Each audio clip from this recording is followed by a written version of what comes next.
So we're sitting down with Theo Smith, one of the lead agents here at Harcourts Tower, just having a coffee on this wet, miserable day. We thought it'd be a good time to sit down and discuss his latest campaign at 87 Merine Parade. We saw a great result there, 8 days on the market, sold unconditionally at $7.65 million. Let's start from the get-go. Your game plan. How did you position the property in the market, and what strategy did you take to get this result? Well, I think the game plan always is to make sure that we sell it.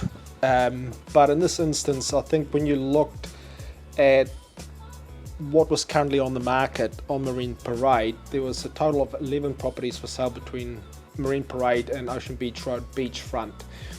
And all of the properties that were on the market at that point in time was priced by negotiation. So not giving any buyers a direct indication of where the true value of the property or the owner's expectations are sitting. So me and the owner's game plan, sitting down and having a pretty long conversation, was that we decided to do totally the opposite to what everybody else is doing, and that is to work out a strategic asking price to make sure that we can attract the buyers in that way. So discussing that, Theo, you're talking a lot about price and how you price in the market.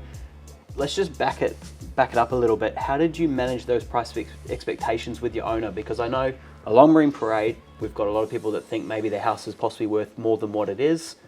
How did you approach that conversation with your owner? Yeah, I actually found that conversation was actually quite easy, because the home was less than 10 years old and it was presented pretty much like a brand new home.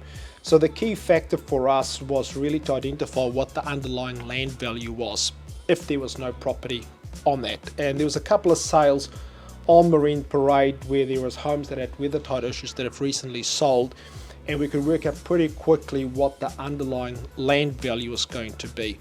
And then we looked at replacement cost of the existing home on the site, and then the novelty factor of being able to buy something existing without going through a 2 or 3 or 4 year build process, and then we could add a little bit of a premium onto that asking price for that convenience factor. And that's how the way we actually sat down and discussed it. And I think it's important between the owner and the agent to have that teamwork, to realise that we're both actually working for the same common goal, and that's to get the property sold, but also to get it sold at the best possible price. Absolutely. And the 8 days sounded like such a short period of time, but everything you've discussed with me now sounds like it wasn't just 8-day process.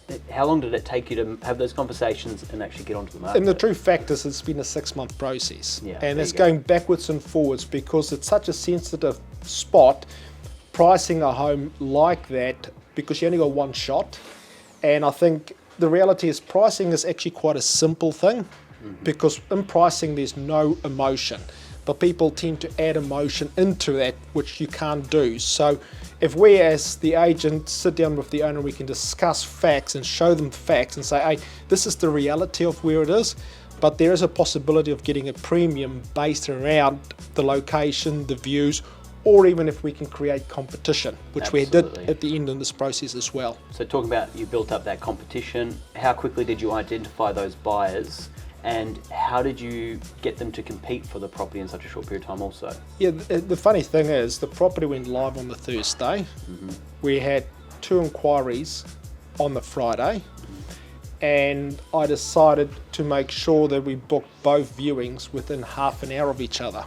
So the first buyer would turn up. When the second buyer turned up, they would literally cross paths with each other to realise that there's 2 interested parties.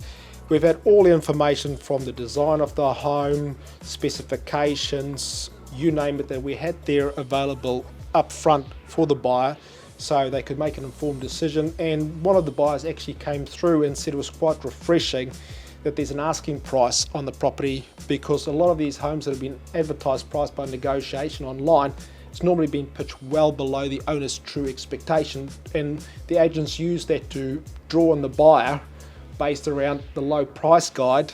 And then the reality comes when the buyer gets through there, there's $2 or $3 million difference between expectation and price banding. Fantastic. And you get that result so quickly as well. Obviously means you had the right approach and the right strategy from day dot. And I think that shows with a lot of the experience that you've got in the industry from over 20 years. So really appreciate your time today, Theo, and having a chat with the team. Thank you.